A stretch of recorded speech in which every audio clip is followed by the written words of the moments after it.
Israel has 5 points and is not withdrawing, but Hezbollah is rebuilding. The government has to take the responsibility. It's not our job. What they want Dwight Eisenhower to come. They want President Trump to be Dwight Eisenhower, land these beautiful Marines, and solve it all for them. And that's not happening. It's not going to happen. It's not going to happen. It's not going to happen anywhere. That's not our job. We're not doing that. We'll usher, we'll give our advice, we'll help, but they've got to solve it. So the Lebanese government, if they want to get back on track, has to say, we're going to disarm Hezbollah.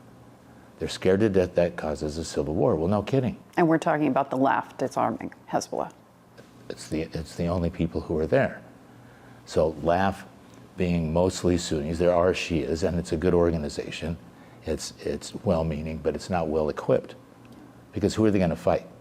Right? We don't want to arm them. We're going to arm them so they can fight Israel? I don't think so. So you're arming them so they can fight their own people, the Hezbollah. Hezbollah is our enemy. Iran is our enemy. We need to cut the heads off of those snakes and chop the flow of funds. That's the only way you're going to stop Hezbollah. You're not going to have LAF go knock on the door of a Shia house in Hezbollah and say, excuse me, ma'am, can I go and take the rockets and AK-47s out of your basement? And if not, I'm going to take you away at gunpoint? Many Lebanese would say that the United States is just playing the same old, post-colonial game at this point, which is that we nudge them in a certain direction and then leave them. And it happens from administration to administration. How do you respond to that? I would say the Lebanese, and I don't mean this in a disrespectful way, because all they do is talk. There's never been one act. We've told them, do you want our help? We'll give you our help. We gave them a playbook. They can't get there. They can't execute. No, absolutely not. So we say, fine, we're not going to execute. You know who's going to execute? Walk across that border. Do you see where Jerusalem is? Jerusalem is going to take care of the Hezbollah for you. So, and that's what's happening right now. Absolutely. If we talk about trust, quite honestly, in this business, I don't trust any of them. Our interests are not aligned. Ally is a mistaken word. Our interests are not aligned. With the Syrian regime? No, with any of them. With any of them in the Middle East. Including Israel? Absolutely. Our interests are vectors, right? There's metrics. There's things that we're aligned with, and there's things that we're not aligned with. So there's no unanimity. It's not the United States of Israel. It's not the United States of the Gulf. It's not the United States of Turkey. We find alignment of the necessity of interest, and we bond together.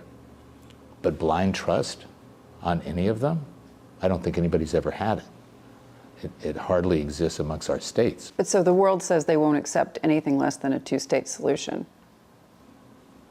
The world's not doing a very good job of implementing or convincing anybody. Right? It has zero effect. So when we say the world, nobody has any skin in the game except Israel and us. Tell me, when will you visit Lebanon again? When they get off their fanny. When do you anticipate that happening? I'm not wasting the president's time anymore with rhetoric.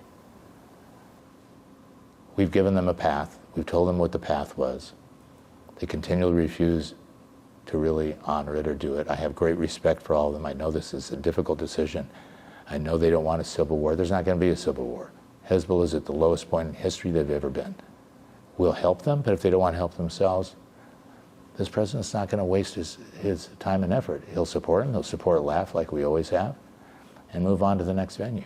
What Israel would do is another question, but it seems as though they're marching towards a resolution of the entire problem, which is what Gaza is, right? I would imagine that just getting Gaza under control and Hezbollah under control and the Houthis under control is not fruitful if you don't get the Iran regime under control. I have no information as to what they're going to do, but I wouldn't rule that out.